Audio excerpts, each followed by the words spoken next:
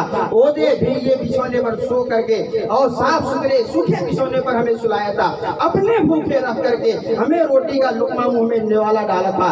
عزیزان ملت اسلامیہ، آج ہم 5-4 بھائی ہو کر کے ایک دو والدین کی ان کی پرورش نہیں کرنے پاتے ہیں۔ یقینی بات ہے کہ جب 2-3 گھرے سامنے رہتے ایک ساتھ رہتے ہیں تو ٹھوکر لگتی ہے، ٹھوکر کی آواز آتی ہے۔ جوائنٹ فیملی میں کچھ نہ کچھ ناچاکی ہوتی ہی ہے، لیکن پھر بھی ہمیں اپنے والدین کی خدمت کرنی ہے، ہمیں اپنے والدین کی سیوا کرنی ہے اور ان کے حوالے سے اللہ کی بارگاہ میں ضرور دعا کریں۔ انشاءاللہ تبارک و تعالی اللہ تبارک و تعالی آپ کو اس کا اجر عطا فرمائے گا۔ اب میں انہی باتوں پر اپنے گفتگو ختم کرتا ہوں۔ وما علینا الا البلاغ۔ السلام علیکم ورحمۃ اللہ وبرکاتہ۔